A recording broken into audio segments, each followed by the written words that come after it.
For the first time in history, people and machinery are working together, realizing a dream, a uniting force that knows no geographical boundaries. Without regard to race, creed, and color. A new era where communication truly brings people together. This is the dawn of the net.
Now, exactly what happens when you click on that link, you started the flow of information.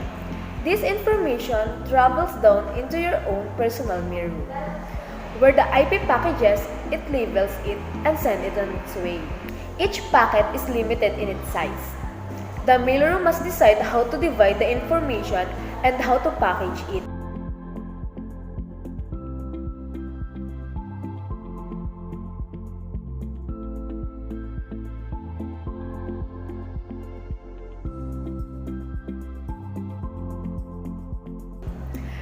Then the package needs a label containing important information such as a sender address,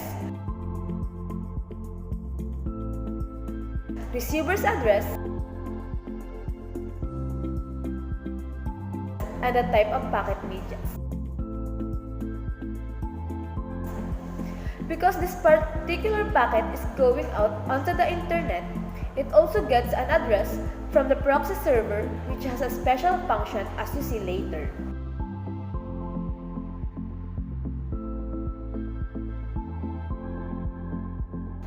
The packet is now launched onto your local area network or LAN.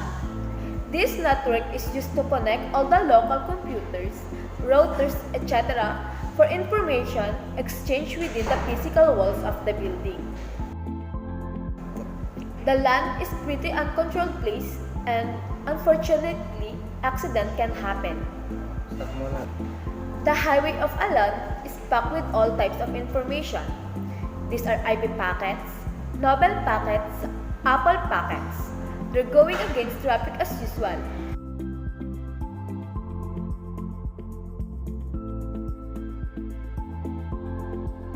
The local routers reads the address and if necessary lifts the packet onto another network.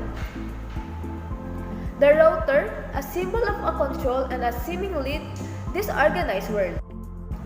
There he is, systematic, uncaring, methodical, conservative, and sometimes not quite off the speed.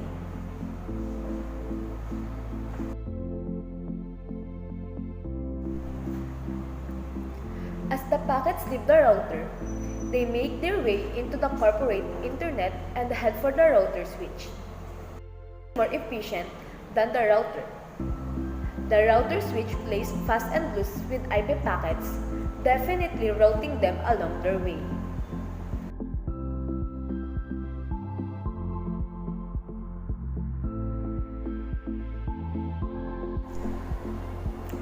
As packets arrive in their destination, they are picked up by a network interface, ready to be sent to the next level.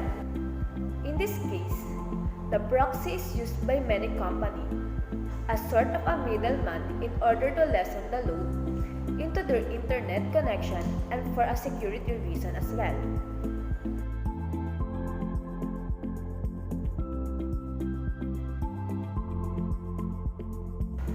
As you can see, the packets are all at their various sizes, depending upon their content. The proxy opens the packet and looks for the web address or URL, depending upon whether their address is acceptable. The packet is sent onto the internet. There are, however, some addresses which do not meet with approval of the proxy.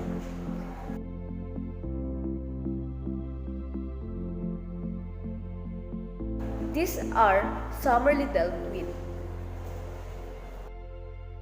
For those who make it, it's on the road again. Next up, the firewall. The corporate firewall serves two purposes. It prevents letting nasty things on the internet from coming into the intranet, and it can also prevent corporate information from being sent out onto the internet.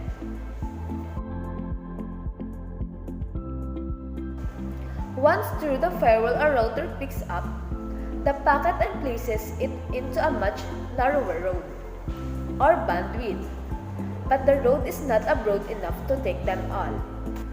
What happens to the packet which didn't make it all the way? Well, when the IP doesn't receive an acknowledgement that the packet has been received in due time, he simply sends a replacement packet.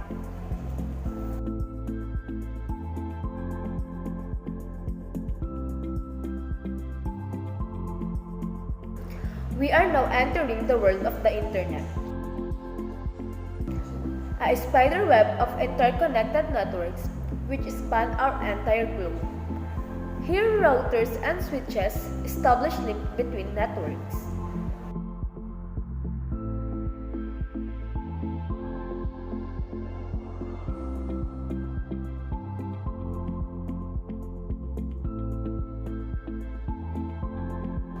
But in net, certain dangers also lurk.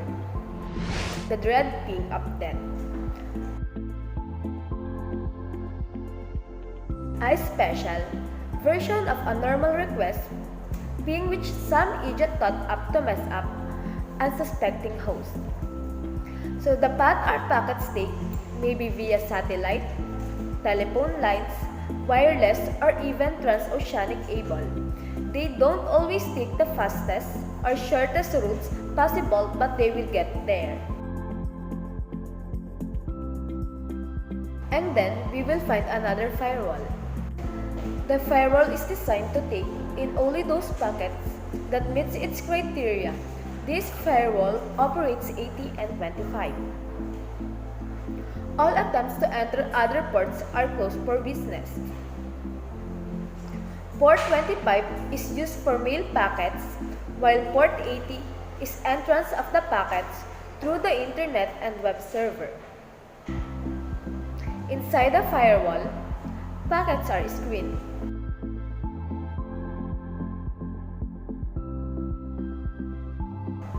Some packets get it easily to go customs, while others don't, especially this ping of death tries to disguise itself as a normal ping packet. It's just a lineup on the interface to be taken up into the web server nowadays. A web server can run many things from the mainframe to a webcam to the computer on your desk.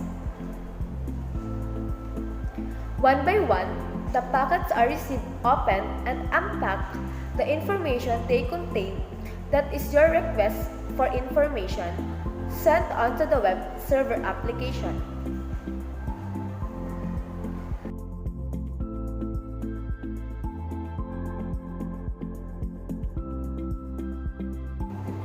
The packet itself is recycled, ready to be used again, and filled with your requested information.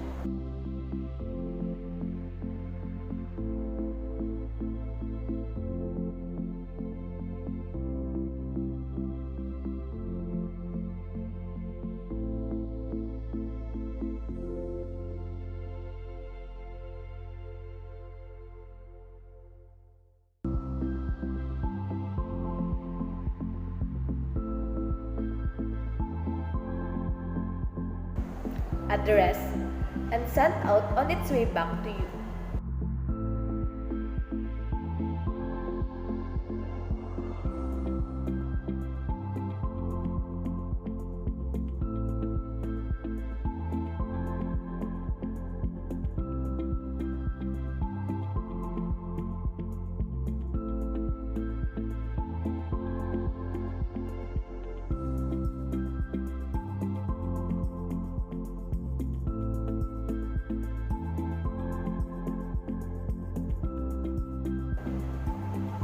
Back past the firewall,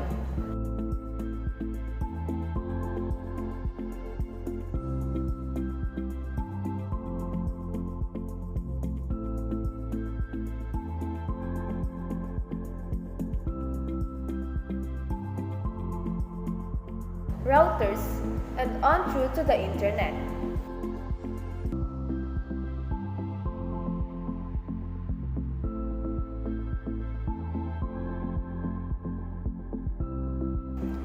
Back through your corporate firewall,